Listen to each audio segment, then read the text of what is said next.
Assalamualaikum warahmatullahi wabarakatuh. Hai Sobat Ujar, selamat berjumpa kembali dalam Ujar, Unpam Mengajar. Perkenalkan, saya Fahmi Susanti dari Program Studi Manajemen S1 Universitas Pamulang yang akan menemani Anda Sobat Ujar untuk sharing bersama tentang materi yang insya Allah menarik. Why, kenapa? Hayo coba tebak. Apa saja yang akan kita sharing? Check it out.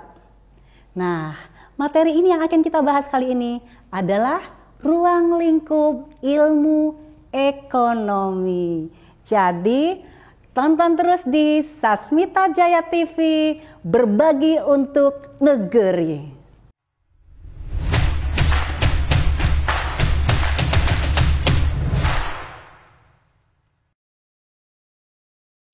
Sobat Ujar, beberapa poin yang akan kita bahas pada materi kali ini adalah: 1. Apa yang dimaksud dengan ekonomi, pengertian ekonomi dan ilmu ekonomi.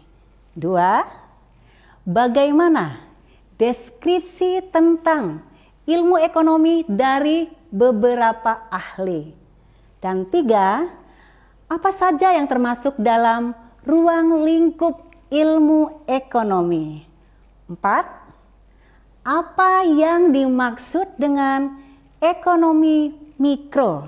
Dan apa saja contoh dari ekonomi mikro? 5. Apa yang dimaksud dengan ekonomi makro?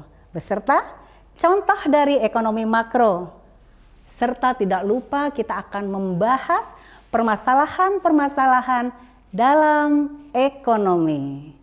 Oke, agar Sobat Ujar dapat mengetahui secara mendalam terkait dengan ruang lingkup ilmu ekonomi, stay tune ya.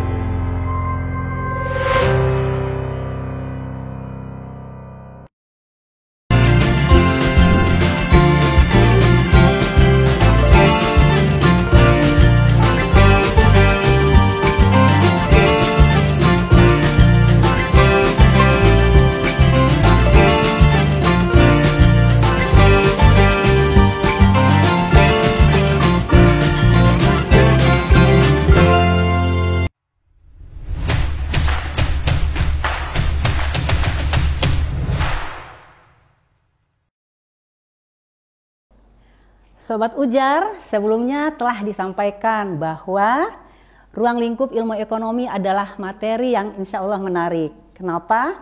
Saat ini kita akan jawab pertanyaan itu. Ilmu ekonomi adalah ilmu yang sangat dekat dengan kehidupan kita sehari-hari. Semua Sobat Ujar pastinya sudah sangat mengenal dengan istilah-istilah dalam ilmu ekonomi. Tetapi kemungkinan belum mengetahui secara mendalam tentang teorinya. Dalam kehidupan sehari-hari, ekonomi sangat diperlukan dalam memenuhi kebutuhan.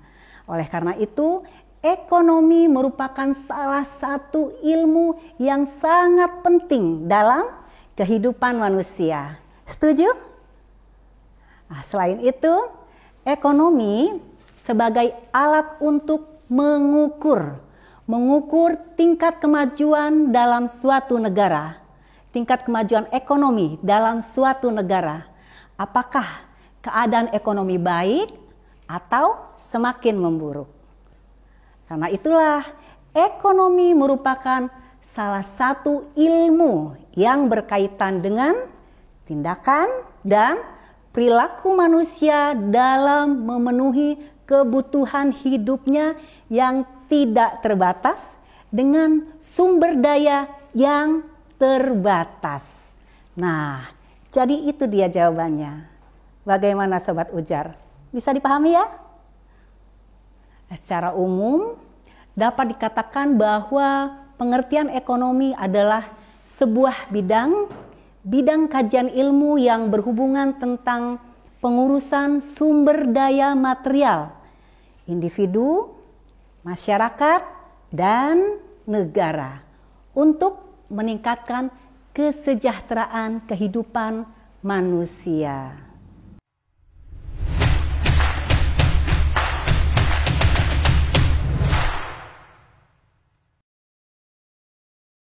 Kembali lagi bersama saya Fahmi Susanti. Sekarang kita akan mulai pembahasan materinya. Sobat Ujar, kita mulai dari pengertian ekonomi. Pastinya Sobat Ujar sudah mengetahui apa itu ekonomi. Ada yang lupa? It's okay. Lupa adalah bagian dari proses belajar. Nah, pada kesempatan ini kita akan sharing bersama. Yuk kita bahas, oke? Sobat Ujar, kata ekonomi sendiri berasal dari bahasa Yunani, oikonomia, yaitu gabungan dari kata oikos dan nomos. Ingat ya, oikos dan nomos. Oikos berarti keluarga, rumah tangga, dan nomos berarti peraturan hukum.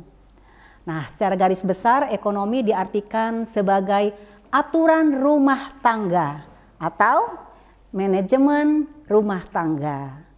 Secara istilah, ilmu ekonomi yaitu ilmu yang mempelajari berbagai tindakan manusia dalam memenuhi kebutuhan hidupnya yang tidak terbatas dengan menggunakan sumber daya yang terbatas.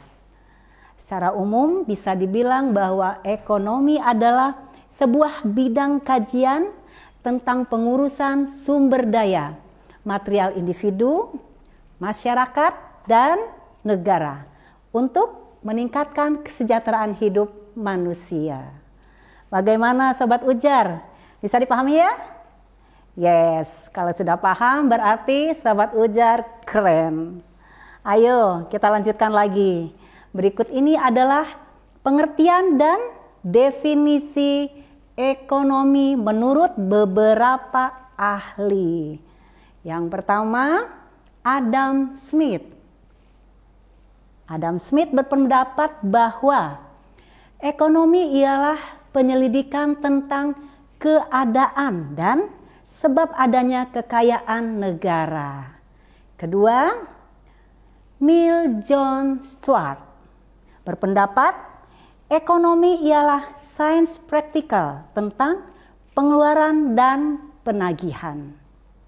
Ketiga, Abraham Maslow berpendapat ekonomi adalah salah satu bidang kajian yang mencoba menyelesaikan masalah keperluan asas kehidupan manusia melalui penggemblengan segala sumber ekonomi yang ada dengan berasaskan prinsip secara teori dalam suatu sistem ekonomi yang dianggap efektif dan efisien.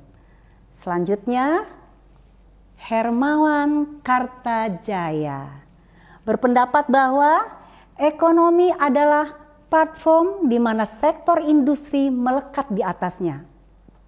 Dan Paul A. Samuelson berpendapat bahwa ekonomi merupakan cara-cara yang dilakukan oleh manusia dan kelompoknya untuk memanfaatkan sumber-sumber yang terbatas untuk memperoleh berbagai komoditi untuk mendistribusikannya dikonsumsi oleh masyarakat. Jadi, dapat disimpulkan bahwa ilmu ekonomi adalah ilmu yang mempelajari perilaku manusia dalam memilih dan menciptakan kemakmuran. Inti masalah ekonomi adalah adanya ketidakseimbangan antara kebutuhan manusia yang tidak terbatas dengan alat pemuas kebutuhan atau sumber daya yang jumlahnya terbatas. Nah, permasalahan tersebut kemudian menyebabkan timbulnya kelangkaan. Sampai di sini bisa dipahami ya? Nah, sampai sini Sobat Ujar sudah paham ya apa yang dimaksud dengan ilmu ekonomi? Berbicara masalah ekonomi tidak lepas dengan masalah bagaimana manusia dapat memenuhi kebutuhan hidupnya. Masalah tersebut dihadapi semua manusia, semua masyarakat, dan semua negara. Dari beberapa literatur yang ada, banyak para ahli ekonomi yang telah membuat definisi daripada ekonomi. Para ahli tersebut mengemukakan definisi tentang ekonomi yang kelihatannya berbeda, meskipun sebenarnya sama. Sobat Ujar, perbedaan tersebut karena para ahli memandang ekonomi dari berbagai sudut pandang dan latar belakang keilmuan, politik, sosial budaya, dan agama. Perlu Sobat Ujar ketahui nih, ilmu ekonomi merupakan bagian dari ilmu sosial yang mempelajari bagaimana individu atau kelompok memenuhi kebutuhannya. Ilmu ekonomi terus mengalami perkembangan dari masa ke masa. Karena pada dasarnya manusia melakukan kegiatan ekonomi sejak manusia ada.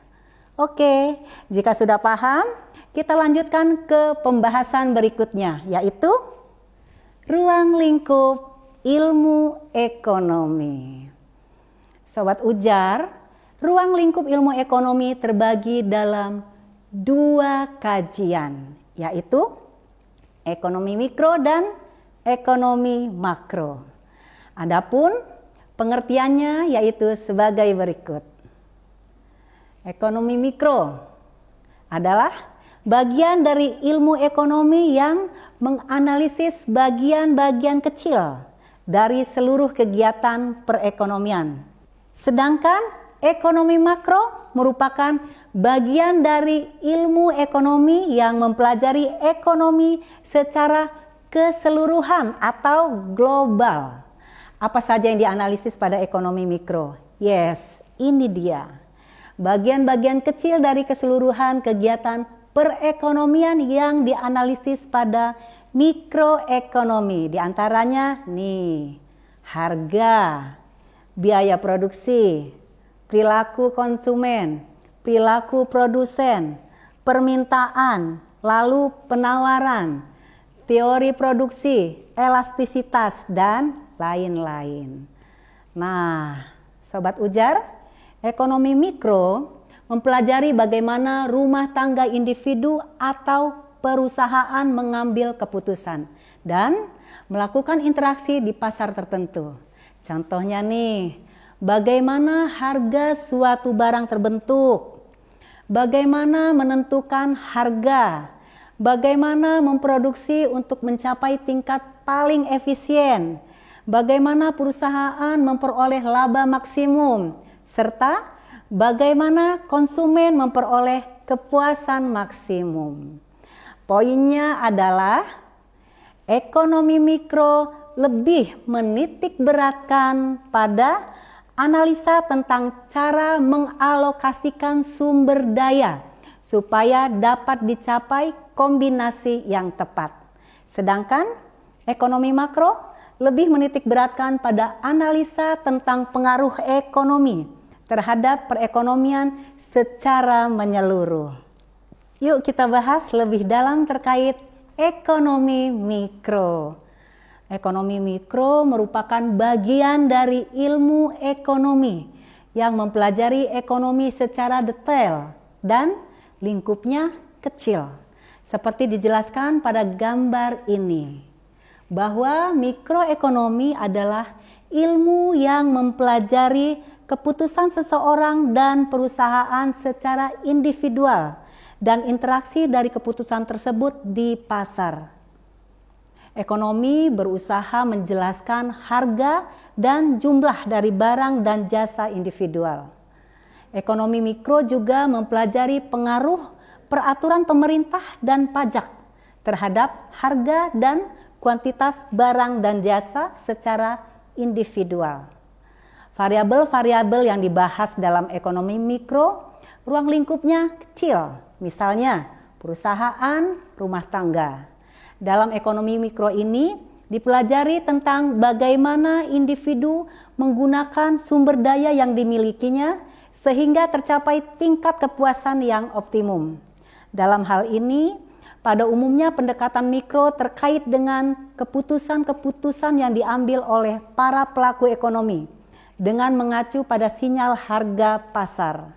Pemahaman konsep-konsep ekonomi mikro dan aplikasinya dalam ekonomi dan bisnis memungkinkan para pelaku ekonomi untuk membuat keputusan yang optimal. Dalam ekonomi mikro ini dipelajari tentang bagaimana individu menggunakan sumber daya yang dimilikinya, sehingga tercapai tingkat kepuasan yang optimal. Ingat loh, secara teori, tiap individu yang melakukan kombinasi konsumsi atau produksi yang optimum secara bersama dengan individu lain akan menciptakan keseimbangan dalam skala makro dengan asumsi ceteris paribus. Bagaimana Sobat Ujar? Bisa dipahami ya? Oke Sobat Ujar, kita lanjutkan pembahasan terkait ekonomi makro.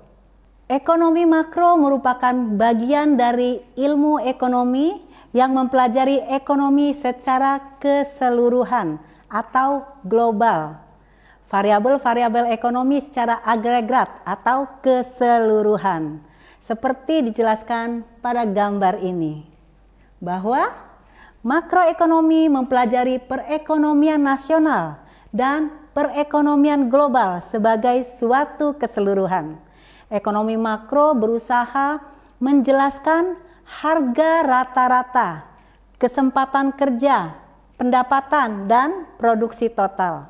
Ekonomi makro juga mempelajari pengaruh kebijakan pemerintah, pajak, pengeluaran, dan defisit terhadap kesempatan kerja dan pendapatan total. Pertanyaannya, apa ya Sobat Ujar variabel-variabel tersebut? Oke, jawabannya variabel-variabel agregat tersebut adalah pendapatan nasional, kesempatan kerja dan pengangguran, jumlah uang beredar, laju inflasi, pertambahan ekonomi maupun neraca pembayaran internasional. Nah, Sobat Ujar, tampilan gambar di layar berikut ini adalah salah satu contoh dari kegiatan neraca pembayaran, yaitu kegiatan ekspor dan impor. Dengan adanya kegiatan ekspor dan impor berarti perekonomian yang dilakukan adalah perekonomian terbuka, di mana suatu perekonomian mempunyai hubungan ekonomi dengan negara lain melalui ekspor impor. Neraca pembayaran adalah suatu ringkasan pembukuan yang menunjukkan aliran pembayaran yang dilakukan dari negara lain ke dalam negeri dan dari dalam negeri ke negara lain. Dua neraca penting dalam neraca pembayaran yaitu 1. Neraca perdagangan, perimbangan di antara ekspor dan impor. 2. Neraca keseluruhan, perimbangan total pembayaran ke luar negeri dengan penerimaan dari luar negeri. Perlu kita ketahui, teori ekonomi makro menerangkan aspek-aspek seperti penentuan perekonomian negara yang berkaitan dengan sampai di mana suatu perekonomian akan menghasilkan barang dan jasa. Baik Sobat Ujar, tadi sudah saya paparkan materi terkait ruang lingkup ilmu ekonomi. Sekarang, supaya pemahaman Sobat Ujar lebih dalam, saya punya 2 pertanyaan. Pertanyaannya adalah 1. Coba Sobat Ujar jelaskan perbedaan dari ekonomi mikro dan ekonomi makro. Bisa ya? Lalu, pertanyaan yang kedua adalah Sobat Ujar sebutkan variabel-variabel dalam lingkup ekonomi mikro dan variabel yang dianalisa dalam lingkup ekonomi makro. Bagaimana? 2 pertanyaan yang mudah bukan? Nah, Sobat Ujar, Silahkan kalian diskusikan ya, supaya bisa teringat terus apa yang sudah kita bahas tadi.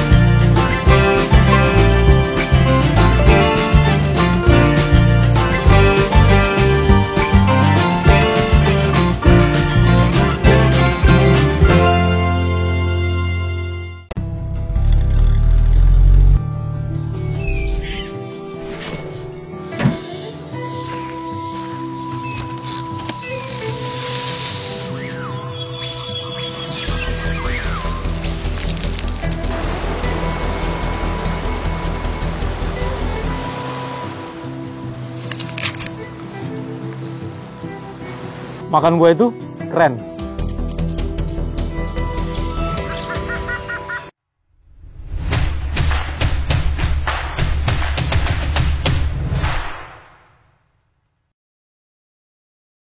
Sobat Ujar, kita sudah berada di penghujung acara.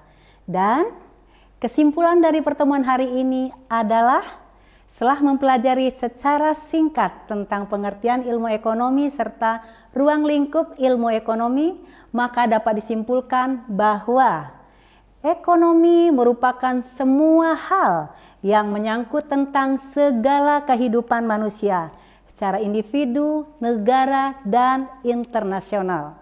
Kebutuhan merupakan kegunaan yang timbul dari dalam diri seseorang atau masyarakat dalam bentuk tuntutan untuk memperoleh pemenuhan kebutuhan manusia.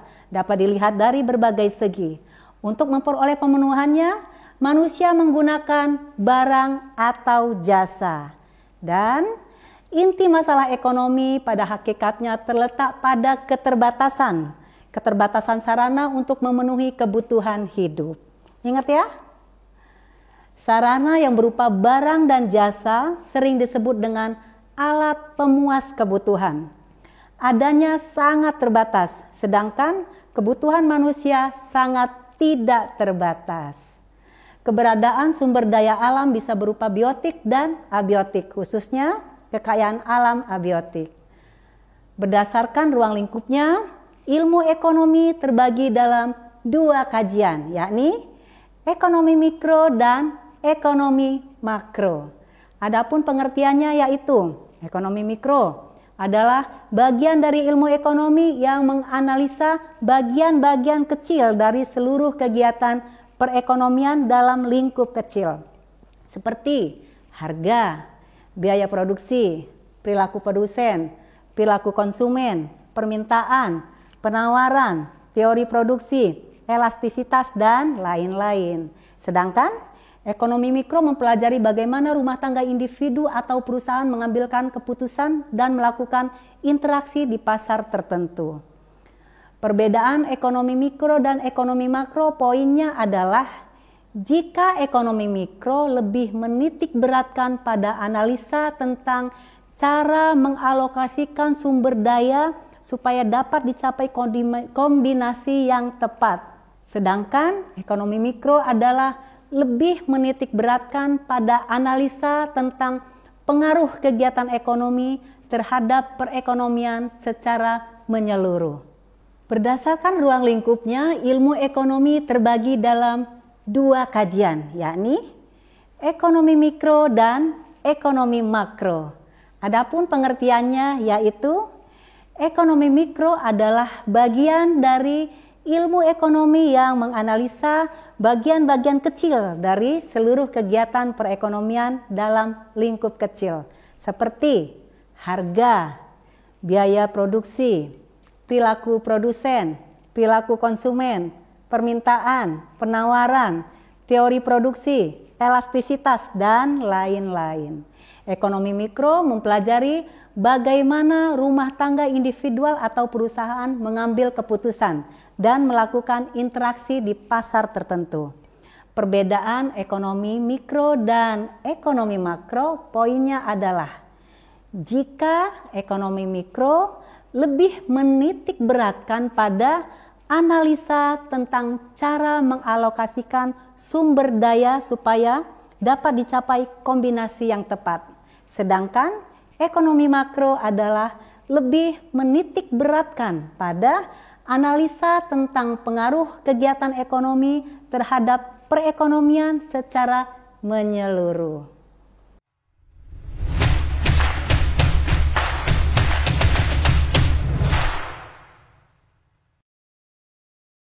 Saya Dr. Risa Broto Asmoro. Berikut tips menjadi wisatawan yang aman COVID-19 dan bertanggung jawab melindungi sesama. Pertama, selalu siapkan masker cadangan, hand sanitizer, dan tempat menyimpan masker sebelum berpergian. Kedua, ikuti protokol kesehatan yang diterapkan di tempat wisata yang kita kunjungi. Suhu badan harus di bawah 37,3 derajat Celcius. Mencuci tangan memastikan ribuan kuman yang ada di tangan kita mati dan tidak bisa menyebar lebih luas. Memakai masker dan menjaga jarak adalah cara terbaik untuk menekan resiko penularan COVID-19. Ketiga, ingatkan juga wisatawan lain untuk melakukan hal yang sama. Ingatkan mereka agar patuhi protokol kesehatan dengan lengkap. And for those who come from abroad, we welcome you with open hand, open heart, and open mind. Do please respect each other, care for each other, protect each other, and be a responsible guest. Follow the health protocols applied in Bali. It is meant to protect you, me, and the community. Bali is for you, for me, and for all of us. Salam sehat dari saya, sampai jumpa.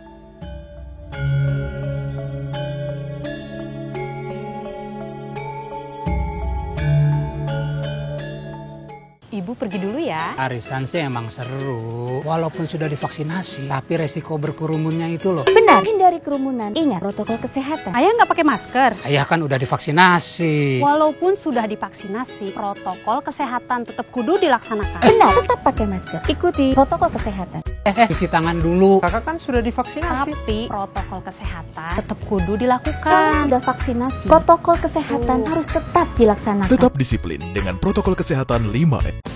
Alur pelayanan vaksinasi COVID-19 2 meja. Sasaran datang sesuai jadwal.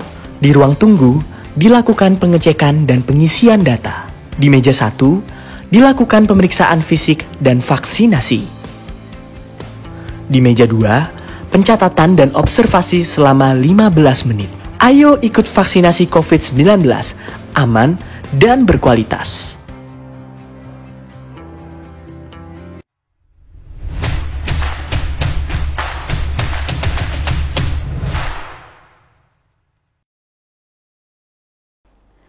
Sobat Ujar, demikianlah beberapa hal yang bisa saya sampaikan. Semoga menjadi pembelajaran bermanfaat. Saya Fahmi Susanti undur diri. Selamat berjumpa lagi pada pertemuan berikutnya. Salam Ujar. Wassalamualaikum warahmatullahi wabarakatuh.